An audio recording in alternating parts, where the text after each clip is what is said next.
মানুষকে চিনতে হলে অল্প সময় যথেষ্ট হয়। আপনি যখন বড় আলেমদের কাছে যাবেন 10 মিনিট বসলে বুঝতে পারবেন তার জ্ঞানের গভীরতা কত বেশি। বেশি সময় লাগবে না, 10 মিনিট। হ্যাঁ, 10 মিনিট তার আচার আচরণ আখলাক দেখে বুঝতে পারবেন যে তার মধ্যে তাকওয়া কতটুকু আছে। তো সেই ভাইয়ের সাথে একদিন মোজাকারা হচ্ছিল, আলোকিত জ্ঞানীতে প্রশ্ন করেছিলেন তিনি।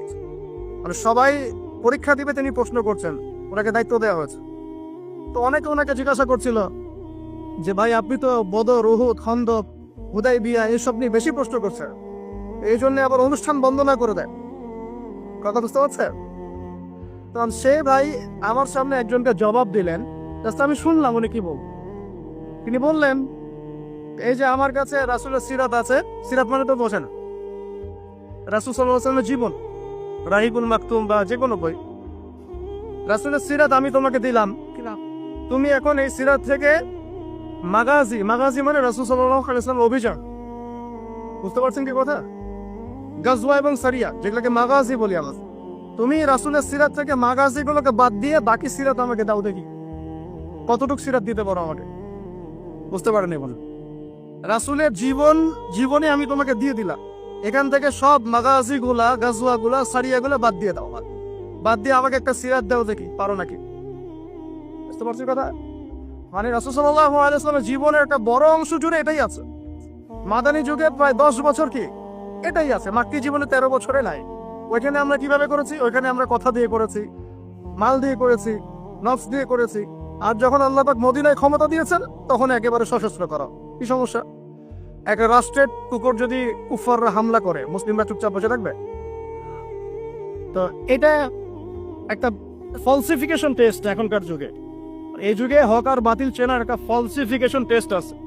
এই পশ্চিমাদের গেলানো তন্ত্রমন্ত্র যারা কথা বলে এবং আদর্শ মানে নিবদ্ধ করে, কোনো সন্দেহ নাই যে মনের মধ্যে তো নেফাক আছে, কোনো সন্দেহ নাই। আল্লাহ রসুল যদি এই যুগে থাকতেন তাহলে নামগুলো মেনশন করে বলতেন অমুক অমুক অমুক। এই যুগে তো দেরি না, একটা অ্যানাউন্সমেন্ট দিব, সেটা হচ্ছে ভাই, 2 ভাই আরো কিছু ভাই আছে তাদের সাথে, তারা মিলে আপনাদের ভৈরব বাজারের যে এলাকা, এখানে একটা দিনী প্রতিষ্ঠান তারা করতে চায়। এই জন্য পরামর্শ হিসেবে বা পরামর্শ করার জন্য তারা আমাকে জাস্ট দাওয়াত দিয়েছেন, এর বেশি কিছু না। তো ভেবেছিলাম যে জুমার খুতবা ধরতে পারলে কিছু বয়ান করার চেষ্টা করবো ইনশাআল্লাহ। আল্লাহ যেভাবে চেয়েছেন সেভাবে হয়েছে। তো জুমার পরে আপনারা কষ্ট করে বসে আছেন দেখতে আমারও খারাপ লাগছে। আপনারা ক্ষুধার্ত, গরমের মধ্যে কষ্ট পাচ্ছেন, আমি আলোচনা লম্বা করবো, ঠিক আছে?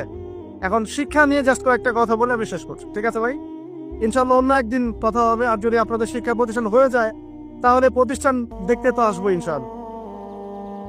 আচ্ছা, প্রতিষ্ঠান বেশি হলে কি সমস্যা? আচ্ছা, এখন ইলম নিয়ে কিছু কথা বলি, খুব মোটা দাগে কয়েকটা কথা বলি শোনেন। আল্লাহ রাব্বুল আলামিন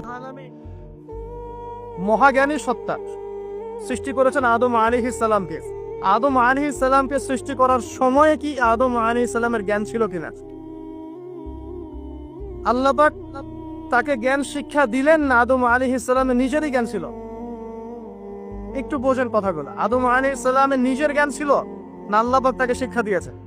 আল্লাহ পাক বলছেন ওয়াল্লামাল আদামা আসমা কুল্লাহা সুম্মা আরাদাহুম আলাল মালায়েকা। আল্লাহ পাক বলছেন আমি আদমকে সমস্ত নাম শিক্ষা দিলাম। বলেন সুবহান। আদমকে সৃষ্টি করার পরে আল্লাহ পাক বলছেন আমি আদমকে সমস্ত নাম শিক্ষা দিলাম। তাহলে জ্ঞানের উৎস কে?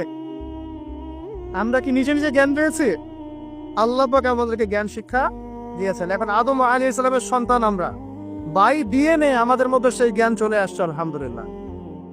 এরপরেও মানুষ অভিজ্ঞতা থেকে জ্ঞান শিখে, বুদ্ধি থেকে জ্ঞান শিখে এবং আল্লাহ পাকের ওহী থেকে জ্ঞান শিখে। কয়ভাবে শেখে ভাই? মানুষ বুদ্ধি থেকে জ্ঞান শিখে। এই বুদ্ধি থেকে কিভাবে? ওই বাই ডিএনএ জ্ঞানগুলো চলে আসছে আমাদের মধ্যে, আদম থেকে আস্তে আস্তে তার সন্তানদের মধ্যে আলাইহিস সালাম। দ্বিতীয় পদ্ধতি হচ্ছে আমরা সমাজে চলাফেরা করি, অনেক অভিজ্ঞতা হয়, অভিজ্ঞতার আলোকে আমরা জ্ঞান শিখি, তাই না? একবার যে রাস্তা দিয়ে গিয়েছেন ভুলেও সেই রাস্তা দিয়ে হাঁটেন না, কারণ কি ওই রাস্তায় ছিনতাইকারী ধরেছে। অভিজ্ঞতা থেকে জ্ঞান শিখেছেন একটা।